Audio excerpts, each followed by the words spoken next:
Dan saudara, kelompok masyarakat sipil yang terdiri dari Institute for Criminal Justice Reform atau ICJR, Pilnet, dan Elsa mengirimkan berkas amicus curiae atau sahabat pengadilan kepada majelis hakim yang menangani kasus Richard Eliezer.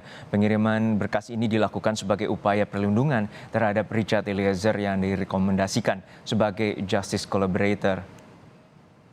Kepentingan kami ini bukan hanya soal Baradae, bukan hanya soal kasus ini, meskipun kasus ini juga penting, tapi ini pesan penting. Begitu ya, ini jadi pesan penting untuk masyarakat luas, jangan takut untuk memberikan keterangan, untuk membongkar suatu kasus kejahatan. Nah, ini juga penting untuk hakim dan jaksa, karena apa?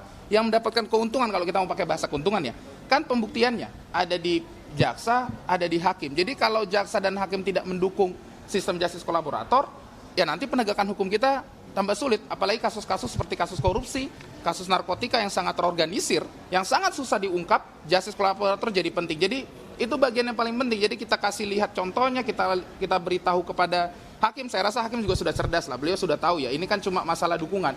Jadi supaya hakim tahu bahwa hakim tidak berjalan sendiri, bahwa ada sistem besar yang harus kita selamatkan.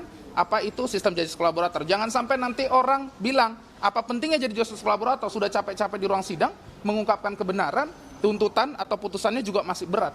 Begitu ya. Rekan-rekan bayangkan saja kasus ini, kalau tidak ada Baradae dan Baradae tidak mengungkapkan kebenaran, terlepas dari apapun kebenaran itu kan ini pembuktiannya material ya, di ruang sidang ya. Hakim dan jaksa kita beri kewenangan itu untuk menilai, tapi bayangkan kalau tidak ada Baradae, kasus ini akan sangat susah terbongkar. Jadi itu yang paling penting, rekan-rekan, isi dari amicus curiae ini atau dokumen ini ya, dukungan kepada hakim.